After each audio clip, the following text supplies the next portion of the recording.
Pacific Rim is a film that should have just never have been possible, as when your movie is about giant skyscraper-sized monsters smashing into each other, then there's just so many ways that this film could have gone wrong, as the scales of so much of it are so far outside what is actually possible for standard human filmmaking, that the only way that you could make any of this work is through just sheer brute force and pure technical brilliance. And so that's why, to explore how they managed to pull off this literally monumental task, we're going to look at not only how they specifically built and then filmed these titanic warriors, but also the lengths they went to craft a beautiful world for them to stomp through, and how throughout all of this they purposely put just having fun above anything else, and therefore made one of the most enjoyable monster smash them up movies I've ever seen. So to explore all of this and more, suit up and don't think about the sequel as we dive into the visual effects of Pacific Rim.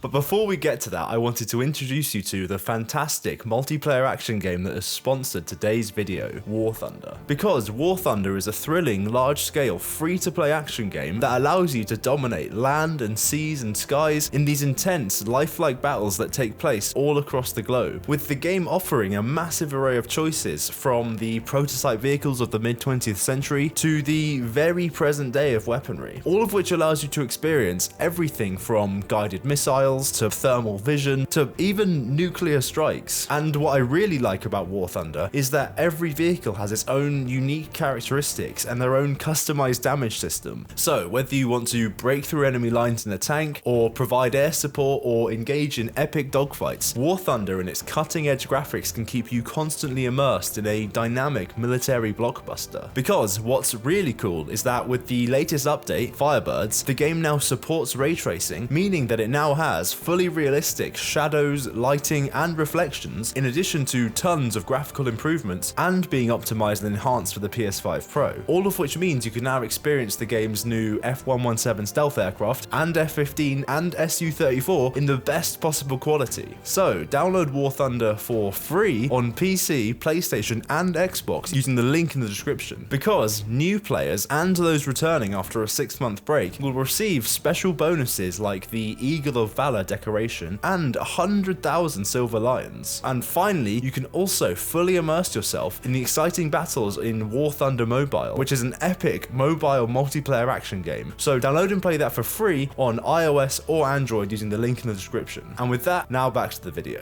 So now, when you describe a film as having giant things that punch each other and that it's putting fun above anything else, you immediately think of a film that kind of just popped out of the brain of a 10-year-old. But in fact, for this film's director, Guillermo del Toro, this film was a proper passion project that he wanted to get exactly right, as essentially he wanted to take all of the monster movies and TV shows that he grew up watching, like Frankenstein Conquers the World, The War of the Gargantuans, Space Giants, Tengen 28, and sort of modernize all of these in a theatrical, operatic, and almost romantic kind of way, where now, rather than guys in costumes on a soundstage, you actually had these genuinely physically accurate behemoths who stomped through beautiful snowstorms and neon-lit cities. But this meant that, to achieve all of these goals at the same time, this entire film had to become this constant push and pull of what would make fun and spectacular visuals against the actual physical limitations of making a film that operates at such enormous scales. And perhaps the most interesting example of how they achieved this balance can be seen in the main event that we all came and watched this film for, which was the fantastic Kaiju and Jaegers, and not only how they were able to manifest something this big on screen, but also just how thoughtfully and carefully they went about doing so to make sure that it worked. Because in the spirit of having fun, Del Toro wanted the Jaegers to be their own individual characters, and so he came up with this idea of all of the world's different nations coming together to battle this one final existential threat. And it was this concept of a unique origin point, and therefore a unique technology behind each of these Jaegers, that really enabled these massive battles to work visually on screen. Because at one end of the scale you had the Russian Jaeger, Cherno Alpha, which was supposed to be the oldest of all of them and was therefore both the clunkiest but also the most heavily armoured and powerful. And then on the other end of the scale you had the much sleeker Striker Eureka, which was thought of as the most modern design and was therefore not only faster but also intentionally built out of lighter materials like Kevlar and carbon fibre. But throughout all of these different different robot designs, the one brilliant key factor that tied all of them together was that the filmmakers were able to leverage their unique individual origin points to make each design so distinctly different from the rest that we as audiences could tell exactly which robot was which just from their silhouette outline alone, making it so that, unlike in the later Transformers films where you just start to lose track of who's who after a while, now in this film, even when a robot is completely covered in water and debris, we can still tell exactly which one it is just from a glance, because their outlines were so defined and so unique from the rest, which is just a fantastic choice in a film as chaotic as this. But what made these unique design choices even more interesting was that this exact same mindset was also applied to the kaiju monsters throughout this film as well, because in Del Toro's opinion, the money shot of all of those monster movies that he grew up watching was when the audience finally saw the monster, and so he didn't want his monsters to just be the disposable CGI bad guys for the robots to beat up, but instead for the audiences to love them just as much as they loved the Jaegers. And so again, he and his team lovingly crafted each and every one, taking the time to make each monster its own unique threat with its own unique design based off of a real world animal, and then again deliberately designed their silhouettes so that you can easily tell who was who from just a glance. And so going this extra mile and applying this level of thoughtfulness to all of these characters is what I believe made a lot of this frankly absurd film work, because with this thoughtfulness providing a backbone to this film, it made everything feel just logically coherent and as if this world was actually bound together by a set of rules and consequences, and therefore not feel like just a bunch of toys that are being thrown together, all of which massively contributes to actually enabling these themes of fun and passion to work effectively. However, despite all of these great ideas, designing all of these different characters is one thing, but then actually crafting them to look good is something completely different, because when you're operating at a scale which is 40 times bigger than your standard human, then these characters just have an absurd amount of surface area that you have to account for when you're making them. So much so that Del Toro actually commissioned the creation of these highly detailed maquettes of many of the different characters, as this would not only give the CG artists a physical and tangible and real reference point that they could use as the baseline for their CGI, but it also meant that they could then use these maquettes to see how the characters would look under different lighting conditions and different atmospheres, and then use this to inform the realism of their CG variants. However, despite all of this, it still must have taken the team genuinely forever to craft this level of detail, because with the kaiju being so big, they needed plates upon plates of scales to remain looking realistic. And then when it came to crafting the Jaegers, they needed things like all of their internal mechanical parts to not only be crafted, but to be meticulously crafted in a way where they could all move around without mechanically overlapping once, which is a major issue on any CGI robotic character, but at least usually these internal parts are very, very small and kind of tucked away, and so there's often a lot of room for the artist to cheat. But on a Jaeger, even their smallest parts are massive, and so the fact that we as audiences never saw them once overlap through each other is such a testament to just how right they got this. However, now whilst these robots may be impressive, as a guy who talks about this stuff all day, which I mean must just be intolerable for my friends if I had any, when I was rewatching this film, what impressed me even more than the giant stomping robots was both this guy's abs and the quality and the scale of the water that you see throughout this film. Because, much like this guy's abs, CGI water is just ridiculously hard, and therefore, at these skyscraper-sized scales, it just presented possibly the single biggest challenge of this entire film.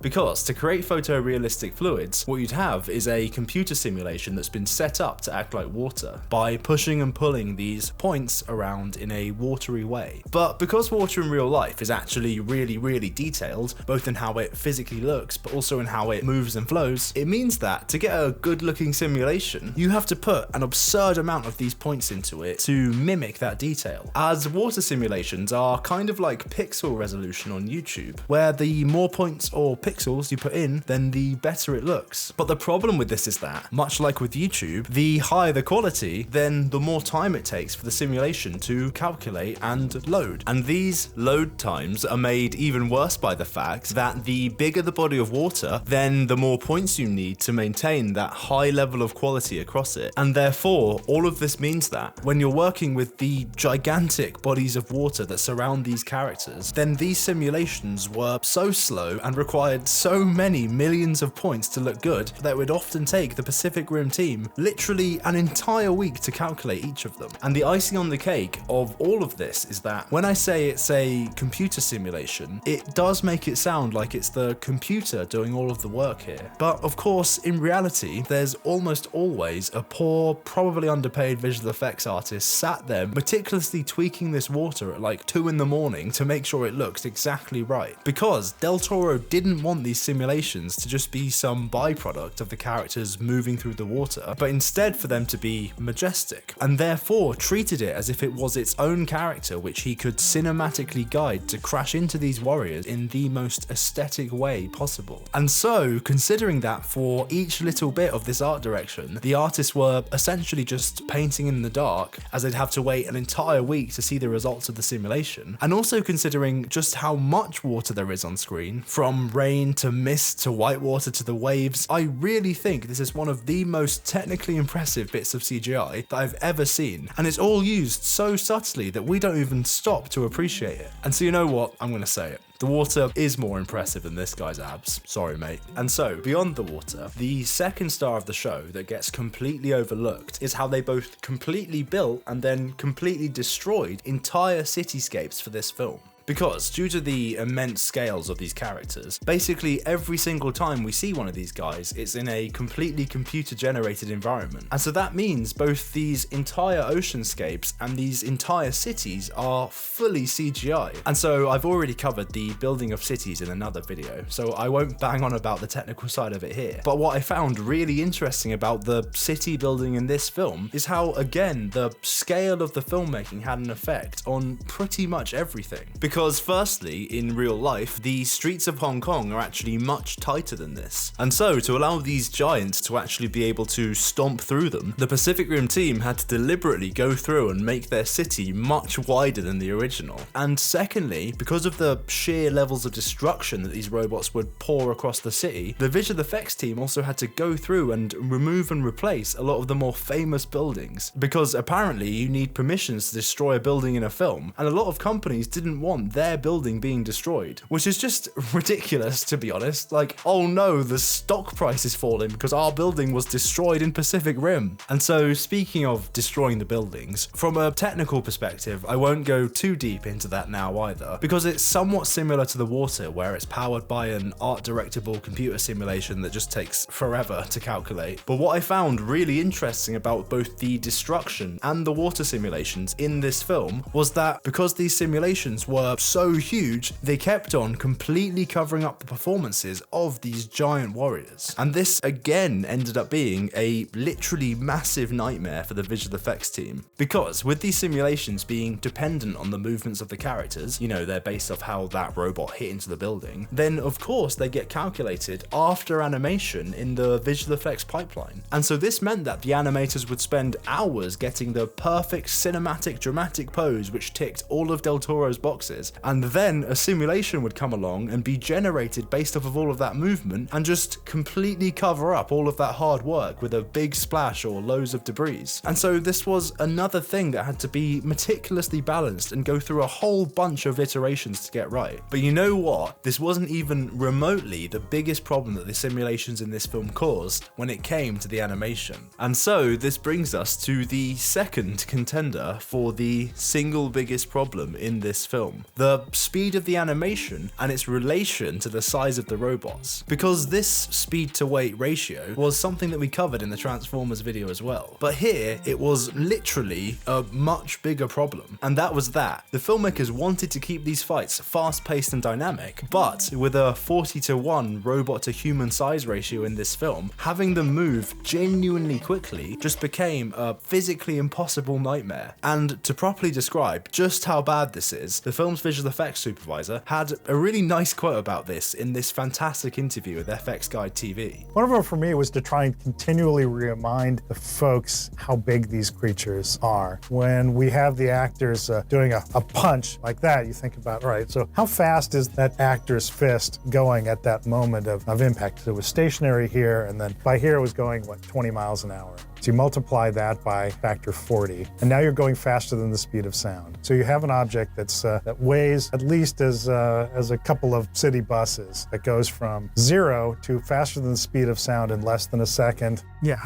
maybe we should go a little slower. And so because of this, the team realized that they really had to use every little trick in the book to get this to visually work. And my favorite of all of these tricks was that they discovered that if they had the camera purposefully move along with the giant's movements, then the audience wouldn't be able to fully determine what speed the robots were moving at, and therefore give the artists a lot more room to cheat with their speed. But again, this really was a balancing act, because you can use all the little tricks you like to make your massive robot move as quickly as you want, but the moment you pass that cheated movement down into the simulation, you're gonna have some pretty major problems on your hands. Because the way these simulations work is that, like we said, they're powered using real-world calculations that figure out exactly how that water should flow, or exactly how that building should fall apart based off of whatever incoming forces you feed it. And so this means that if that force has the weight of a giant robot that's moving so fast it's breaking the sound barrier, then whatever building they hit is just going to evaporate because it just got hit with like 1 billion newtons of energy. And so the only way you can resolve stuff like this is just through mass amounts of trial and error. So doing the animation and then doing a test simulation to see how the two talk to each other. But even then, that test simulation, even if it's done at a low quality, is still going to take up to 2 days to calculate. So the iteration time of this trial and error must have been immense. So there's just a real artistry to how they managed to consistently keep these fights looking rapid and fast, whilst at the same time just keeping everything working physically. And it's something that I really don't think has ever properly been matched by any giant monster movie since. Side-eyeing you, Pacific Rim 2. But you know what? None of what we just discussed has even touched on the fantastic practical effects of this film. Things like the command pods, or this punch here, or these suits were all done practically, and were all done so brilliantly that to do them genuine justice, they probably deserve their own entire video. So, you know, subscribe for that. But the thing I wanted to highlight was just how tactical this use of practical effects was. Because unlike other giant robot films like Transformers, which could get away with a surprising amount of practical effects, again, due to the scales of this film, there was no real opportunity to introduce any kind of reasonable practical elements into these massive fight scenes. But there was the opportunity to do it in the smaller, more emotional human-to-human scenes. And I believe it's this use of the practical in these more intimate moments that really further enables this passion and this fun factor to work. Because the true heart of any film is the emotional journey of its characters. And so by keeping a lot of that side of the film practical, it really helps make a lot of those emotional moments feel tangible and real. And this in turn does a lot to sell the idea that this chaos and also the end of the world really was going on around them. And so this film is just the perfect example of using practical effects to enhance the CGI, despite the fact that the two can't actually mix. Because now both techniques have been executed so well that you can basically import the emotional weight of the actors from the practical moments into the fully CGI moments, again making this feel like a genuine story with stakes and therefore so much more than just big monsters punching each other. And so to wrap all of this up, I think this quote by the film's visual effects supervisor, Lindy DeQuattro, really encapsulates the essence of this entire film's visuals, which was that there's a whole bunch of aspects that physically made no sense, but Guillermo's reasoning was that if it looked cool, then nobody was gonna care.